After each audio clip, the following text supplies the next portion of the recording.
Tarimbá, eu sou doutor em artes visuais pela Unesp. Fiz o mestrado, toda a minha formação em artes visuais foi pela Unesp, né, o mestrado e a graduação também.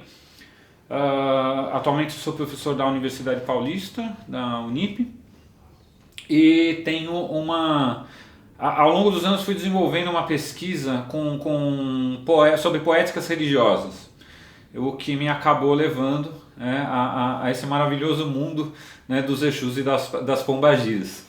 Na verdade, eu sempre me interessei, né, eu sou filho do típico brasileiro médio, né, o católico não praticante, né, que se interessa muito mais pelo kardecismo, mas na hora da emergência acaba, né, correndo pro terreiro de Umbanda. Quando chegou no mestrado, eu decidi que a parte poética do meu mestrado, ou seja, né, todo o trabalho que eu tinha que gerar, né, porque a gente em artes visuais a gente tem que fazer isso, né, a gente apresenta pesquisa e apresenta trabalho no final. A gente tem que apresentar arte no final do trabalho. E aí eu decidi fazer o seguinte, eu decidi fazer uma releitura sobre os orixás mais cultuados na Umbanda paulistana. E dentro desse processo eu acabei fazendo paralelamente desenvolvendo outros trabalhos focados somente nos Exus e nas pombagiras. Em 2013, um amigo meu, Alexandre Furtado, que também é artista plástico, ele me convidou para a gente mandar junto um projeto de residência artística para a Casa das Caldeiras. E a gente tinha justamente o interesse na coisa do Exu, né, do universo dos Exus e das pombagiras, né, quer dizer, o que a gente chama de universo da esquerda, né, para usar um termo que se usa dentro da Umbanda. Esse projeto foi muito bem recebido pelo pessoal da Casa das Caldeiras. O projeto teve ali uma repercussão, quer dizer, todo mundo começou a falar. E aí só que eu notei que ainda era uma coisa, não sei, faltava exploração. Na verdade não tem muito material sobre o tema, mas o material ele é muito disperso, ele é um material assim muito restrito à comunidade acadêmica em alguns casos, ou restrito somente ao campo religioso. Eu sentia que assim, ainda dava para discutir muito mais, ainda dava para levantar mais informações e principalmente cruzar dados. Tinham muitos dados que ainda não tinham sido cruzados, que não estava ainda que material mesmo que quando eu fui pesquisar, né, para pesquisa em 2013, eu mesmo não encontrava esse material. Então quer dizer que não é um material tão acessível assim, então porque torna-se então necessário levantar esse material e deixar ele acessível ao público. Disso também surgiu a ideia de criar um blog que concentrasse esse tipo de informação. Né, que essa informação ficasse guardada ali e ficasse de uma certa forma acessível, né, para as pessoas. Exu, na verdade, assim, vamos falando de uma maneira muito simples, simplificando bastante. A gente tem, assim, Exu ele tem duas origens, ou pelo menos assim, duas abordagens, personalidades muito distintas. A primeira é o Exu, entidade, divindade africana, tá? Então é uma divindade que surge na África, quer dizer, dentro tá lá dentro do panteão dos orixás, né? Então uma divindade cultuada pelos Fon, pelos Banto, quer dizer, todos aqueles aqueles povos que foram, né, trazidos para cá como escravos, né? Curiosamente, Exu é um orixá que tem certos privilégios, digamos assim. Ele é responsável por toda a comunicação então, entre os homens e os outros orixás. Ele é responsável pela comunicação, ele é responsável por resolver as questões que são próprias da vida do homem. Ele é muito ligado à questão da materialidade, ele é muito ligado à questão da sexualidade, ele é muito ligado às questões das disputas, das coisas materiais, do dinheiro, do sexo. Tudo isso o Exu se encarrega de trabalhar e de resolver. Mas antes de qualquer coisa, Exu é o responsável pela comunicação. Então em toda festividade, todo ritual, isso a gente vê muito no candomblé, e em algumas umbandas, alguns cultos, né, algumas modalidades de umbanda, a gente sempre abre os rituais com Exu. A Umbanda, ela é um culto brasileiro, né? Baseado em certas questões, vamos colocar assim, dos cultos africanos, mas ela é totalmente formatada a partir de um viés kardecista. Ao contrário do que muita gente pensa, a Umbanda, a influência do kardecismo na Umbanda é muito maior do que a influência dos cultos africanos. O kardecismo, então, ele vai determinar que o Exu não é mais uma divindade, mas ele é uma categoria de espíritos. Então, ou seja, são pessoas, espíritos de pessoas mortas, mas que estão no nível mais baixo espiritualmente falando, porque o kardecismo ele tem uma coisa de colocar hierarquicamente os espíritos, de acordo com um grau de evolução, né, pré-estabelecido. Então os Exus e as Pombagiras, eles estão no grau mais baixo, então eles concebem como sendo espíritos de pessoas que tiveram uma vida desregrada, uma vida de crime, por exemplo, de prostituição no caso das mulheres. É muito comum a ideia da Pombagira, que é a versão feminina do Exu, de ela ser uma prostituta, ter um histórico como prostituta, né? No caso dos Exus, de terem sido ou bandidos ou pessoas traiçoeiras que foram vítimas de vingança, e por aí vai. Entretanto, tem uma outra parte muito curiosa, que isso também é determinada pelo kardecismo, que é a associação dos Exus com entidades demoníacas do repertório judaico-cristão, baseado nos livros, nas enciclopédias demoníacas da Idade Média até o século XIX. O culto Exu chega ao Brasil com os negros que foram feitos escravos pelos europeus. Exu não é o mesmo aqui no Brasil, como não é na África, como não é em outros lugares da América Latina. Mas sendo Exu uma entidade que responsável pela comunicação, ele tem uma posição mais ou menos, esse sim vai ter uma posição mais ou menos homogênea no final das contas, porque você não chega nos outros orixás se não for por Exu. Mas Exu ele não é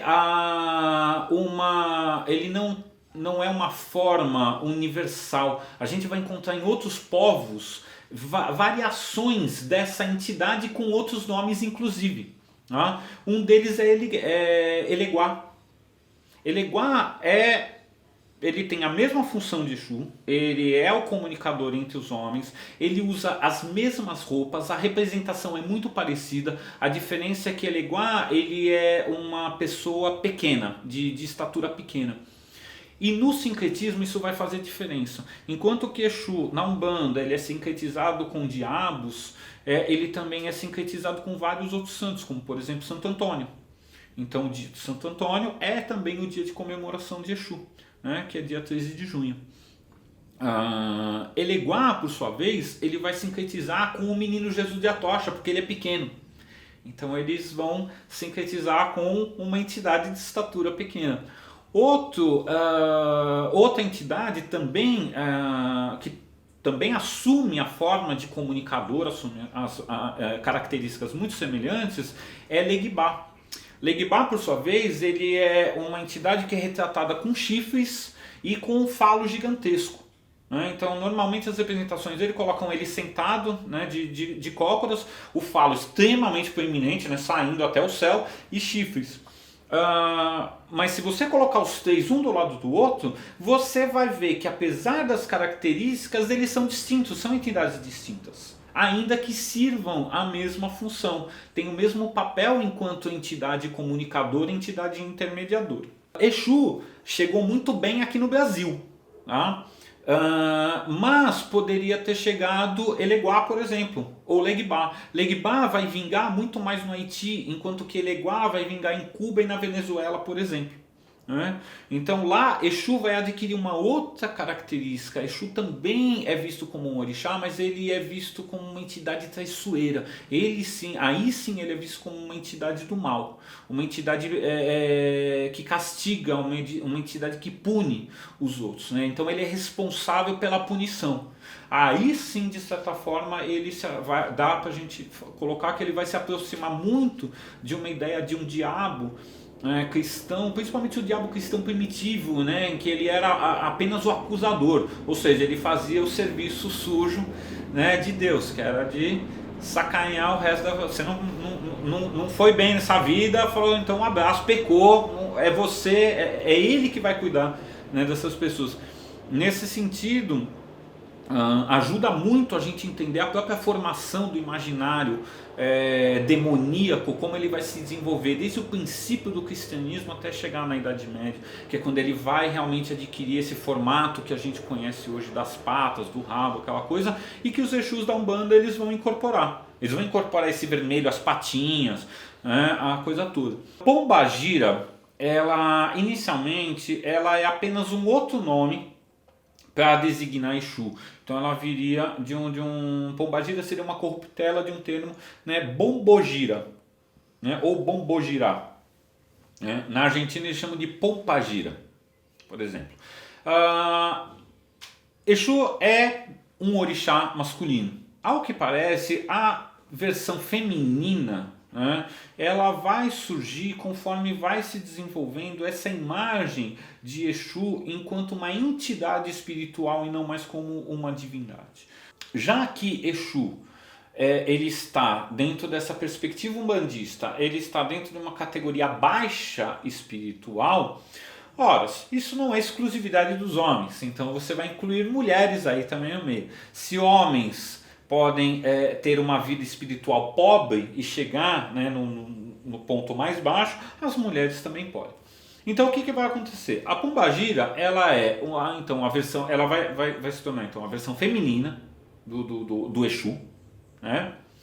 E as histórias das Pombagiras elas vão variar, mas grande parte delas acaba resumindo as Pombagiras a prostitutas, mulheres que vingativas, amantes. Então tem muita... A Pombagira ela é interessante porque ela é formada dentro de uma imagem de desvio sexual. O Exu não necessariamente tem o desvio sexual, ele pode ter um desvio moral, mas esse desvio moral não necessariamente é sexual. Mas entre as Pombagiras predominam isso. Ao mesmo tempo que elas são estigmatizadas, né, elas são personagens que nascem a partir do estigma sexual, elas também são personagens empoderados. Elas são personagens femininas que se colocam numa posição de autoridade, elas reinam sobre as outras mulheres, né? E elas reinam sobre os assuntos, principalmente os assuntos do amor. Enquanto que nos terreiros as consultas elas são direcionadas, as consultas relativas a dinheiro, negócios, elas são direcionadas aos Exus, por exemplo. As Pombagiras elas ficam com tudo aquilo que é relacionado ao amor, que é relacionado ao sexo, tanto para o bem como para o mal. Quer dizer, quero ficar com fulano de tal. Fala, lindo, a Pombagira vai dar um jeito. Sou amante do fulano de tal, quero que ele se separe da mulher dele. Tudo bem, a Pombagira também pode dar um jeito nisso. Quer dizer, a Pombagira ela não tem, tanto quanto os Exus, eles não têm reservas morais em relação a isso, porque eles não veem essas reservas morais. O teu desejo é o teu desejo. Você que tem que saber se esse desejo é certo ou não. O trabalho deles é ajudar você para que esse desejo se cumpra, para que você consiga chegar lá, que você tenha o que você quer. Mas aí você também vai ter que aguentar as consequências. Em 2014, eu fui para... 2013 e 2014, eu fui para a Espanha como bolsista da CAPES para desenvolver parte do meu doutorado lá. As entidades, né, pela lógica do sobrenatural, a entidade ela não reconhece o limite geográfico. Ela pode transitar por onde ela quiser, né? Ela não tem esse problema. Ela não precisa de avião, não precisa de carro, não precisa de nada disso.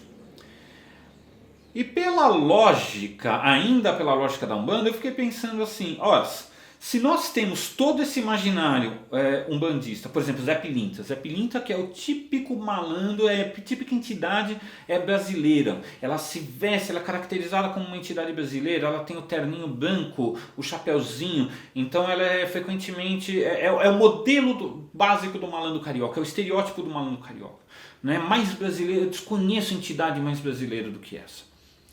E aproveitando o fato de que vários Exus e Pombagiras também têm uma origem europeia, eu comecei a pensar que Exus e Pombagiras, por exemplo, poderiam habitar a Espanha. Quais Exus poderiam habitar lá? O que seria um Exu espanhol? Né, por essa lógica. E aí eu desenvolvi esse projeto onde eu comecei a construir os Exus e Pombagiras espanhóis pensando na lógica do lugar. Né? Disso saiu um projeto que saíram 7 entidades. Né? E aí eu comecei a trabalhar também, por exemplo, o que eles comem, o que eles bebem, porque pinga é mais complicado de achar lá. Né? Dendê não vai achar nem a pau, eu tenho que mandar importar o dendê de lá. E aí, o que dá para comer? Então eu comecei a trabalhar em cima de uma lógica básica, né, que rege os Exus e a Pombagira. Então, por exemplo, essas entidades eles gostam de comida forte. Eles precisam de comida forte. E aí eu comecei a atentar para aspectos da cultura local. Por exemplo, aqui no Brasil tem um Exu chamado Exu Capa Preta. E aproveitando essa questão, né, do Exu estar ligado a um lado mais negro, a aspectos mais obscuros da natureza, eu pensei, por exemplo, no Goya, no artista, né, Francisco Goya. E por acaso eu morava ali perto do Museu do Prado. E o Museu do Prado tem uma sala, né, onde tem as famosas pinturas negras do Goya, que são pinturas, né, que tratam de temas, que tratam de bruxaria, satanismo, né, e por aí vai.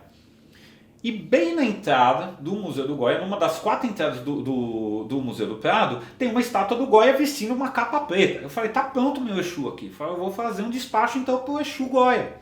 Né? E aí eu fui lá e fiz, né? Fiz uma oferenda pro Exu Goya. Eu acho que não deu 2 minutos, apareceu a polícia lá, né, para perguntar o que estava acontecendo ali. Outro Exu, por exemplo, que eu pensei que faz muito sentido existir, por exemplo, seria um Exu toureiro. A Praça de Touros de Madrid, por exemplo, toda a volta dela é cercada de estátuas dos toureiros que morreram ali. E eu fiquei pensando muito nisso na Plaza de Touros como um terreiro, como um lugar de sacrifício, né, onde os animais são sacrificados, o sangue é derramado. Então eu achei extremamente propício, até porque nem sempre o sangue que derrama ali é o sangue do touro, né? Tem o sangue dos toureiros também. Então eu peguei uma das estátuas de um dos toureiros e aos pés dela também eu também armei uma outra oferenda, né, adaptada, né, o que seria esse Exu toureiro. Por incrível que pareça, essa coleção é muito recente. A primeira imagem que eu comprei, ela é de 2013. Eu fui comprar a imagem justamente por causa do projeto da casa de residência das Casas das Caldeiras, né? Eu e o Alexandre, a gente montou uma instalação num dos espaços da Casa das Caldeiras e dentro desse espaço tinha, né, a imagem, entre outras coisas. Conforme a pesquisa foi andando, eu comecei a sentir necessidade de adquirir outros objetos para completar para ter uma reserva técnica à mão, né, sempre que eu precisasse. Mas aí a coisa começou a meio que caminhar sozinho.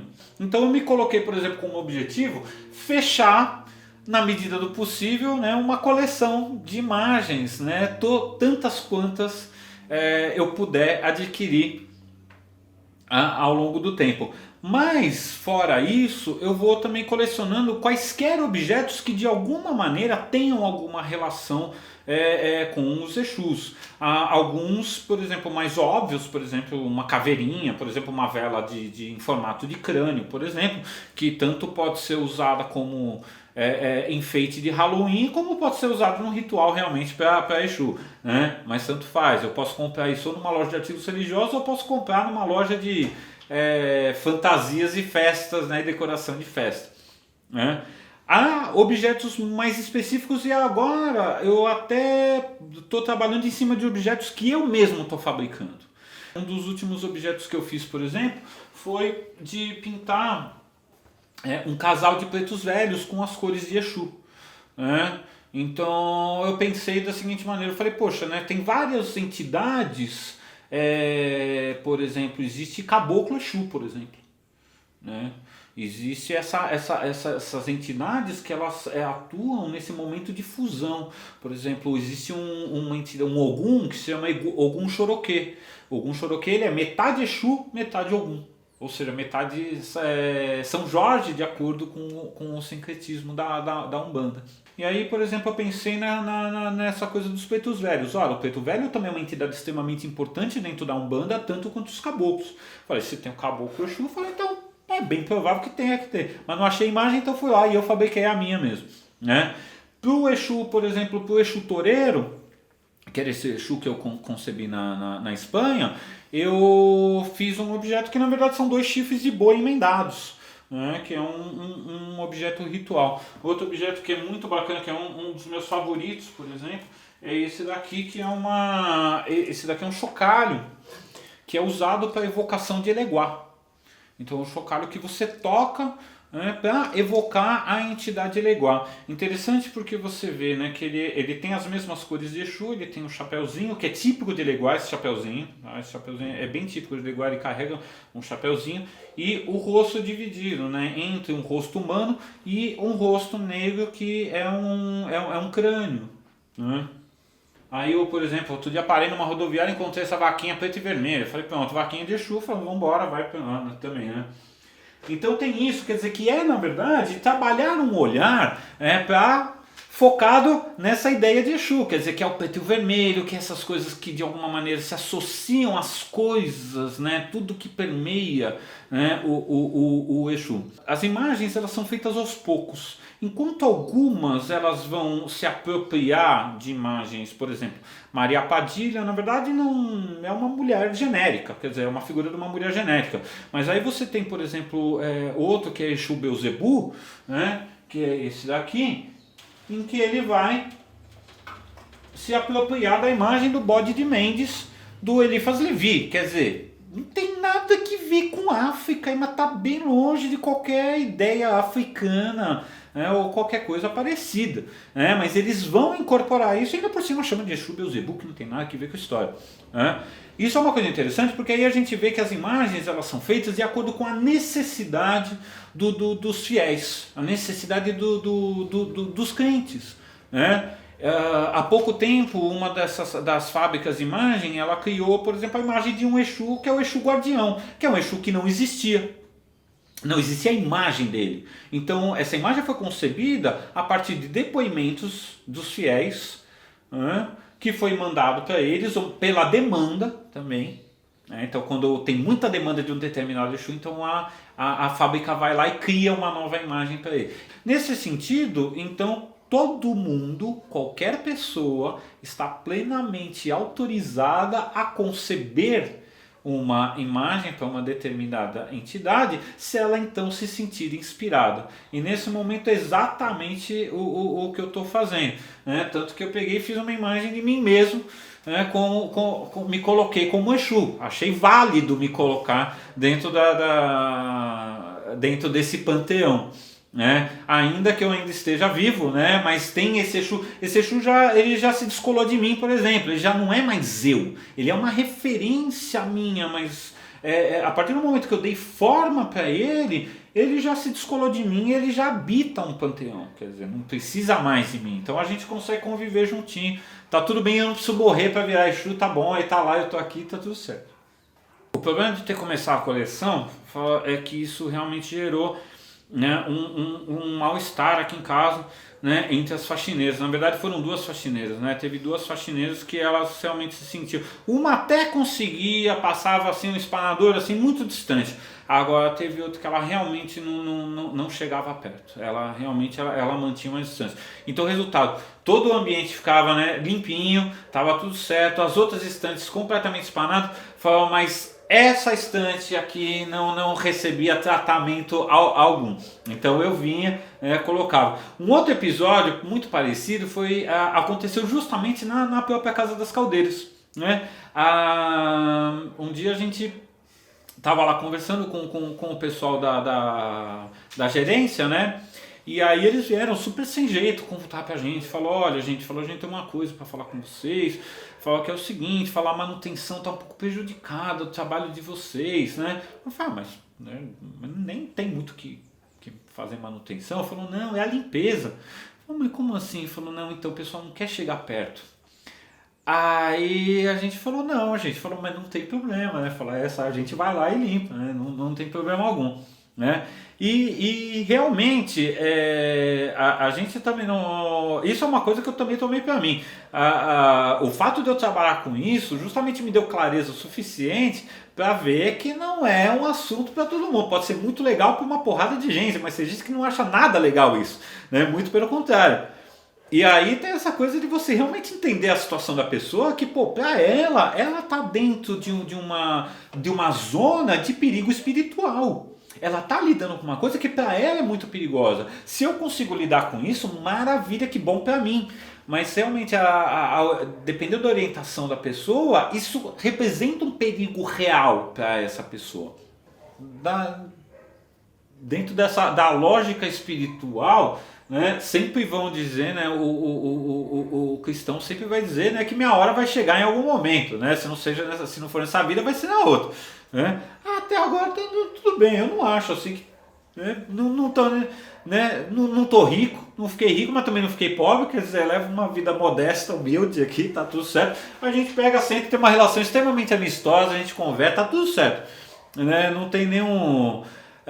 Eu não vou dizer também que eu não sou 100% descrente da situação, obviamente, senão eu nem trabalharia com isso, né? Até o Pierre Verger, por mais que ele se identificasse, né, como um ateu, ele incorporou o Fatumbi no nome dele, quer dizer, ou seja, ele incorporou o batismo dele, né? Então eu acho que no momento que você começa a trabalhar com essas questões, você não dá para ser totalmente descrente, porque se você for totalmente descrente, você não consegue ter também a aproximação necessária para criar um vínculo com isso.